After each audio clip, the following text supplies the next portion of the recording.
So yeah, I mean, like I mentioned in the room today, data and numbers do not lie. So it actually gives you facts, but there always is a gap between reality or perceived reality and what data tells you. Now, how do you bridge that gap and how do you change qualitative factors into quantitative factors is what the challenge of every statistician is.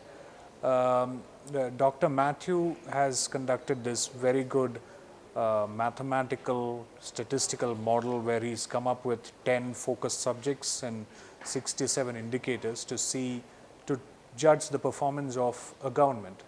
Now, and there were others on the panel who said that the reality says something else. How come your data is saying this, right? So again, that is the challenge. That is the challenge where we need to measure everything in quantitative terms compared to what data tells us, right? I think with the number of indicators being increased, focus subjects being increased, that gap can be narrowed by talking to people on the ground who are actually in touch with reality. That gap can be narrowed to result in a very evolved mathematical model where data is very close to reality, if not equal to reality. Now, I work for Oracle and I deal with a lot of data. In fact, I'm in the business of data systems and databases.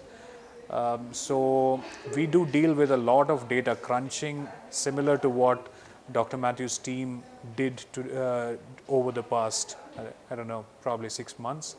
And so I realize how important it is, and I realize how it can be refined with IT, with technology, and with the way things can be crunched together. So yeah, that is where I think we can move forward. There was a mention of sentiment analysis as well, which means that it's about what people think from social media, what they express on social media. Now that has to be taken with a pinch of salt, because what they really express on social media is something that could be influenced by irresponsible media reporting at times, at one extreme. I'm not saying media is irresponsible all the time, but they could be swayed by emotions from time to time. So while that needs to be added as an indicator or a factor in this analysis, there should be no correction of that, because that's purely based on sentiment and that's based on keywords, the analysis. That's how the data analysis is done, rather than on actual truth and actual facts. So focus should be on improving, like I said, the indicators and improving the quality of data and the quality of research and the quality of analysis.